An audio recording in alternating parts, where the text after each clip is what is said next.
নমস্কার বন্ধুরা, চৈতালি হেসেলে আপনাদের সবাইকে অভিনন্দন। আজ আমি লাউ পাতায় পমফ্রেট পাতুরি কিভাবে তৈরি করবেন সেই রেসিপিটাই নিয়ে এসেছি। কিভাবে তৈরি করছি তাহলে আসুন দেখে নিই। এখানে আমি পমফ্রেট মাছ নিয়েছি। পমফ্রেট মাছটাকে খুব ভালো করে ধুয়ে পরিষ্কার করে মাঝখান থেকে এইভাবে চিড়ে নিয়েছি। এবার আমি এটাকে ম্যারিনেট করছি। তার জন্য প্রথমে দিচ্ছি স্বাদ মতো নুন, লেবুর রস 1 চামচ মতো। এবার নুন আর লেবুর রসটাকে ভালো করে পমফ্রেট মাছের সঙ্গে মাখিয়ে আমি 5 মিনিটের জন্য রেখে দিচ্ছি। 5 মিনিট হয়ে গেছে। এবার আমি পমফ্রেট মাছটাকে খুব ভালো করে ধুয়ে নেব। লেবুর রসটা দেওয়ার কারণ এই জন্যই যাতে পমফ্রেট মাছের আঁশটানি গন্ধটা নষ্ট হয়ে যায়। দেখুন মাছটা ধোয়া হয়ে গেছে। এরপর আমি নেক্সট স্টেপে আসছি। এখানে আমি একটা মিক্সিং জার নিয়েছি। তার মধ্যে দিয়ে দিচ্ছি প্রথমে 1 টেবিলস্পুন সাদা সর্ষে, 1 টেবিলস্পুন কালো সর্ষে, 1 টেবিলস্পুন পোস্ত, আর দিয়ে দেব 2 টেবিলস্পুন নারকেল কোড়া, 3টে কাঁচা লঙ্কা, পিঞ্চ অফ নুন দিলাম, গরম জল 1/2 কাপ মতো। এবার আমি এটার একটা পেস্ট তৈরি করে নিচ্ছি। এটা বাটা হয়ে গেছে। এবার এটা একটা বাটির মধ্যে ঢেলে নিচ্ছি। মধ্যে দিয়ে দিচ্ছি 1 কাপ টক দই, দিয়ে দিচ্ছি স্বাদ মতো নুন। নুনটা কিন্তু আমি আগে দিয়েছিলাম, সেজন্য একটু বুঝে নুন দেবেন, যেন নুনটা খুব বেশি না হয়ে যায়, মাত্রাটা যেন ঠিক থাকে। সর্ষের তেল, সমস্ত মশলাটাকে খুব ভালোভাবে মাখিয়ে নিচ্ছি। দেখুন মশলাটা খুব ভালোভাবে মাখানো হয়ে গেছে।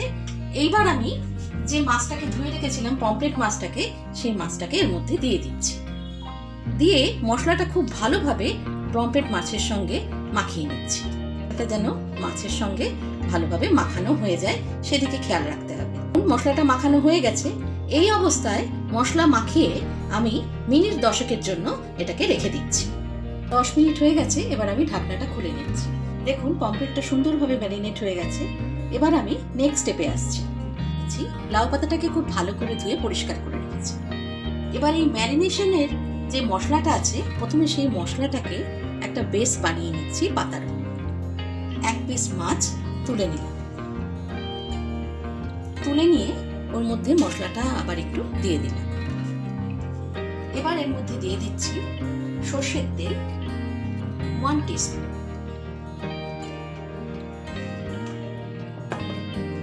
এবার এর মধ্যে দেব একটা কাঁচা লঙ্কা। কাঁচা লঙ্কাটাকে চিড়েও দিতে পারেন, আমি চিড়লাম না।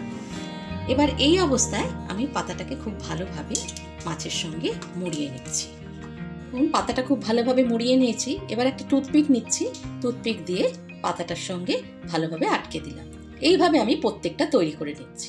দেখুন পমফ্রেটগুলো লাউ পাতার মধ্যে সুন্দরভাবে ম্যারিনেট করে আমি রেখে দিয়েছি। এরপরে নেক্সট স্টেপে আসছি। এবার আমি একটা কড়া নিয়েছি, গ্যাসটাকে অন করে দিচ্ছি। এর মধ্যে দিয়ে দিচ্ছি 1 টেবিলস্পুন সর্ষের তেল।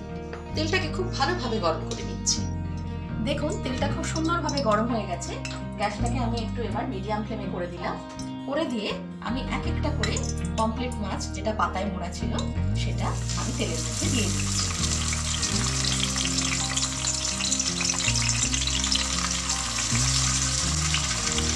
দুটো পমফ্রেট মাছ আমি দিয়ে দিলাম। এবার আঁচটাকে আমি একদম মিডিয়াম ফ্লেমে করে দিলাম। দিয়ে ঢাকা দিয়ে আমি একটা দিক 3 মিনিট হওয়ার পরে আবার অপর দিকটাকে উল্টাবো। 3 মিনিট হয়ে গেছে। এবার আমি ঢাকনাটা খুলে নিচ্ছি। দেখুন একটা দিক খুব সুন্দরভাবে হয়ে গেছে। এবার আমি অপর দিকটাকে এইভাবে উল্টিয়ে দিচ্ছি। অপর দিকটাকেও এইভাবে আমি 3 মিনিট রেখে দেব। অপর দিকটাও হয়ে গেছে। এবার আমি ঢাকনাটা খুলে নিচ্ছি। এবার হাতার সাহায্যে আমি তুলে নিলাম। দেখুন পাতুরিটা কত সুন্দর তৈরি হয়েছে।